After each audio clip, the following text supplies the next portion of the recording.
There once was a time not too long ago when the Denver Broncos were one of the most feared franchises in all of football. When Mile High wasn't just a stadium, it was a fortress. When names like Elway, Davis, and Sharp defined Sundays. Back-to-back Super Bowl titles in 1997 and 98 put Denver at the pinnacle of football. It was a dynasty moment. Mike Shanahan was the architect, John Elway was the general, Terrell Davis was the sledgehammer, and Shannon Sharp was the soul. But Denver's story didn't start here. It started back in 1977, when the Orange Crush defense took the league by storm, delivering the franchise its first Super Bowl appearance and uniting a city in a way that sports rarely do. And in 2015, the Broncos reminded the world that they still had championship DNA. Peyton Manning, battered and aging, made one final stand. Backed by a savage defense led by Von Miller, the Broncos won Super Bowl 50. But after Manning walked away, everything unraveled. From 2016 to 2022, Denver became a revolving door of disappointment. 4 head coaches, 14 starting quarterbacks, and no playoff wins. The team that once set the standard for toughness and excellence couldn't even find a way to finish above 500.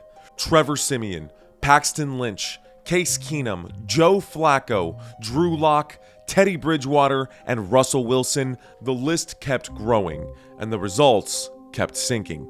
The once mighty Broncos finished with 7 consecutive losing seasons.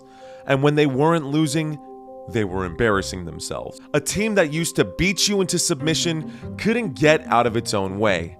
And then came 2022, the Nathaniel Hackett experiment. One of the most dysfunctional seasons in franchise history.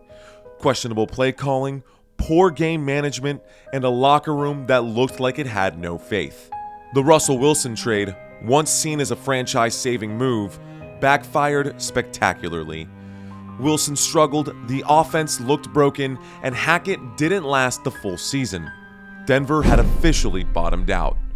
But in early 2023, the Broncos made a move that changed everything. They hired head coach Sean Payton, a Super Bowl winning head coach. The man who had turned the New Orleans Saints, one of the league's most irrelevant franchises, into an offensive powerhouse. Payton's resume was undeniable.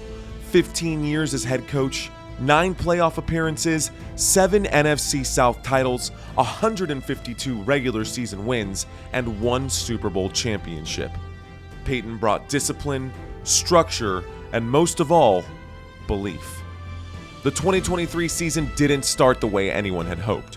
The Broncos opened up 1-5. They got humiliated by the Miami Dolphins in Week 3, losing 70-20, the kind of scoreline that you only see in video games. And at that moment, most teams would collapse. But Sean Payton's Broncos responded. The defense, torched early in the year, flipped the switch.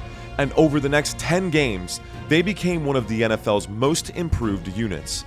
With a revitalized pass rush and standout play from stars like Patrick Surtain, Denver rattled off 5 straight wins and clawed their way back into playoff contention.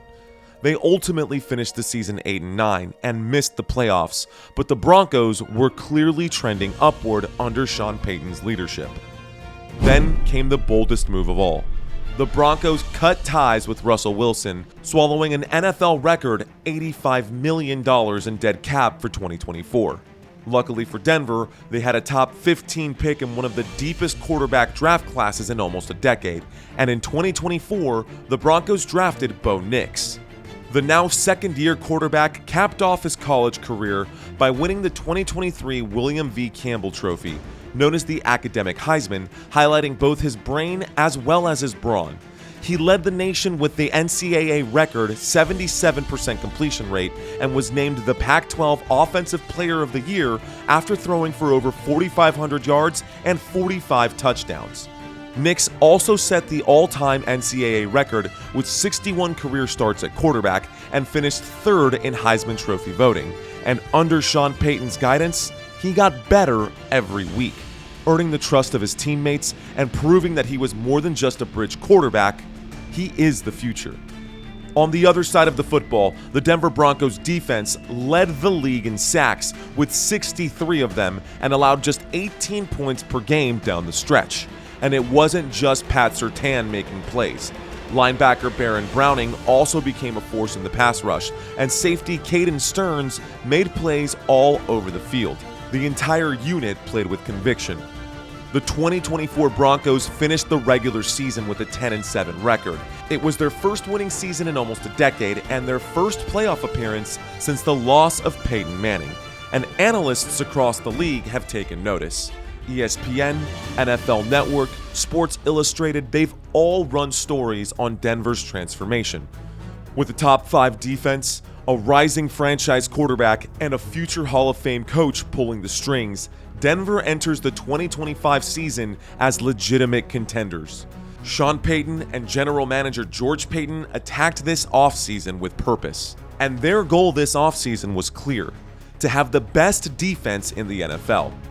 Denver signed both Talanoa Hufanga and Dre Greenlaw from the San Francisco 49ers. And during the 2025 draft, they used their 20th overall first-round pick to select corner Jahdae Barron out of Texas. They also drafted Savion Jones, a pass rusher from LSU. Offensively, the Broncos signed tight end Evan Ingram, giving Nix a reliable safety blanket in the middle of the field. And they signed running back RJ Harvey to replace Javonte Williams. Last year, the Denver Broncos squeaked into the playoffs, but this year, they're determined to prove that 2024 wasn't a fluke. For nearly a decade, the Broncos were stuck in the past, chasing ghosts of Elway and Manning and hoping to stumble back into greatness. But those days are over. This team isn't chasing anything. They're building something, and what's happening in Denver looks like greatness in the making. The rise of the Denver Broncos has officially begun.